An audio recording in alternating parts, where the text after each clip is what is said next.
I'm Chris Leibold, orthopedic surgeon specializing in adult reconstruction here at the Genesis Orthopedic Group. Today I want to talk to you about hip replacement surgery, and specifically the anterior approach. So hip replacements typically we do for osteoarthritis, but also can be for rheumatoid arthritis, as well as for fracture or break in the bone, and also for AVN or avascular necrosis. So anterior approach is the approach into the hip. So anterior meaning the front. So an anterior hip replacement is the top part of the thigh.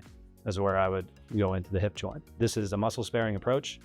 So preserving the muscles, it helps with a little bit better pain control after surgery, and as well as decreases your dislocation risk after surgery.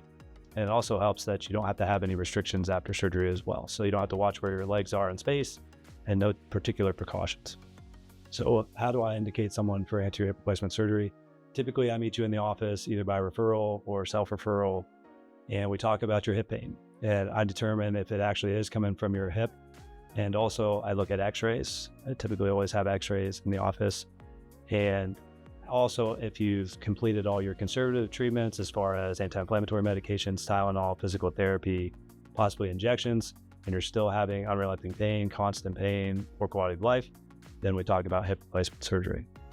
In terms of who's a good candidate for anterior hip replacement surgery, I think most patients are good candidates. The only time I would consider it is if you had a bad deformity from when you're a child, or some sort of bad prior fracture where the deformity is a little bit more complex and I would need something a little more extensile, then I would do a different approach. But most patients coming in for a primary total hip replacement, I will do an anterior approach.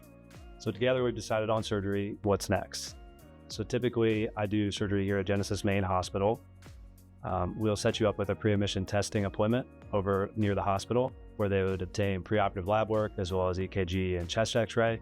And if you have a more complicated medical history, sometimes I have you see your cardiologist or any other specialist, again, to make sure that we have no issues leading into surgery or after surgery. So day of surgery, recovery after total hip replacement. So day of surgery, typically you come in the morning or early afternoon. You'll get set up in a pre-operative area, or you'll meet me again as well as the anesthesia team to make sure there's no issues prior to surgery. Surgery itself, you're fully asleep, and it takes about an hour to an hour and a half once you're asleep.